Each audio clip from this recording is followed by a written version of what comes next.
Good morning everyone, আমার আরো একটি নতুন ব্লগে তোমাদের সবাইকে ওয়েলকাম। এই বেডশিটটা জানলাতে দেওয়ার কারণ হচ্ছে আমার পর্দার কালার ভীষণই লাইট, তো আমিও মাথা রাখি জানলার ভীষণই সামনে, তো তার জন্যই আমি এটা দিয়ে দিয়েছিলাম আলো না ঢোকার জন্য। আজকে হলো সানডে আর আমি এই সপ্তাহে বাড়িতে যাইনি। ঘুম থেকে উঠে ঠাকুর দর্শন করা খুবই ভালো। তো আমি এখানে আমার সামনের ছোট চুলগুলিকে বেঁধে নিচ্ছি, কারণ এইগুলির যন্ত্রণায় আমি কাজ করতে পারবো না। গতকাল আমি আমার কলেজ ড্রেসগুলি ধুয়ে দিয়েছিলাম, ওইগুলি শুকাতে দিচ্ছি। আর আজকে ওয়েদারটা ভীষণই ভালো, এত রৌদ্র নেই। আমি এখানে ব্রাশ করে নিচ্ছি। ব্রাশ করে আসার পর আমি এখানে আমার মর্নিং স্কিন কেয়ারটা করে নিচ্ছি।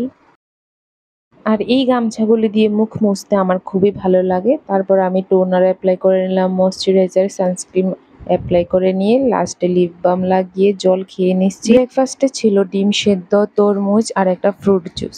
তারপর আমি রান্না সেরে স্নান করে নিই। স্নান করে এসে ঠাকুরকে ধূপ দেখিয়ে স্কিন কেয়ার করে নিচ্ছি। আর এখান দিয়ে কারেন্টও চলে গেল।